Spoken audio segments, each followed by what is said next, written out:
ួរចេះសាច់រឿងកូនខ្ញុំនឹងពេលណាបានដល់វគ្គបញ្ចប់ណាឡៃថៃចាន់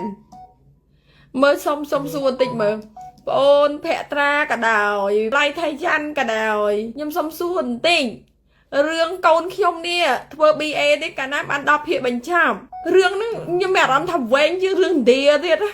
បងប្អូនវែងជាងរឿងឥណ្ឌាទៀតខ្ញុំចាំមើលតាំងពីខ្ញុំនៅខ្មែររហូតមកខ្ញុំដល់នៅកូរ៉េនេះឥឡូវខ្ញុំកំពុងនៅកូរ៉េនេះខ្ញុំមកកូរ៉េជិត2-3អាទិត្យហើយ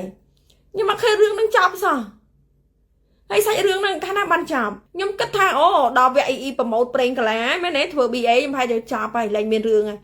ឥឡូវចូលវគ្គសាច់រឿងឡៃថៃច័ន្ទមកធ្វើ BA ទៀតដល់ពេលធ្វើ BA អាំងថតមួយកូនខ្ញុំតសាច់រឿងទៀតហើយខ្ញុំសួរតិចថាពេលណាបានចប់សាច់រឿងហ្នឹងងាប់ហើយកូនខ្ញុំហ្នឹង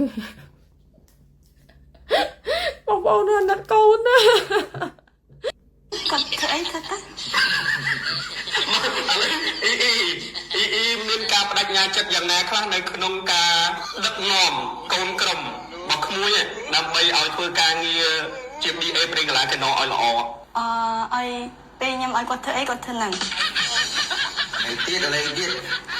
ធ្វើអីហ្នឹងធ្វើអីគេឲ្យថតវីដេអូថតឲ្យថតថតឲ្យប្រើប្រេងកាឡាប្រើត្រូវកូន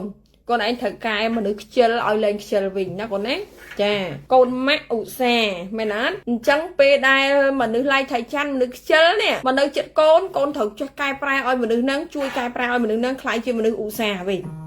យល់ទេកូនធ្វើបាបទៅដល់ទីបញ្ចប់ហើយមានឱកាសកូនឯងប្រើកូនឯងជា BA របស់ភក្ត្រាក្រុមហ៊ុនពូភក្ត្រាមុនគេអញ្ចឹងបានកូនឯងជាសាស្ត្រច្បងរបស់ឡៃថៃច័ន្ទមែនអត់អញ្ចឹងកូនឯងបញ្ជាទៅចាប់ថតចាប់បញ្ជាធ្វើអីធ្វើទៅកូនសេរីព្រោះពូភក្ត្រាបានបើកដៃឲ្យកូនហើយមែនទេកូនឱកាសកូនហើយចាឱកាសកូនហើយ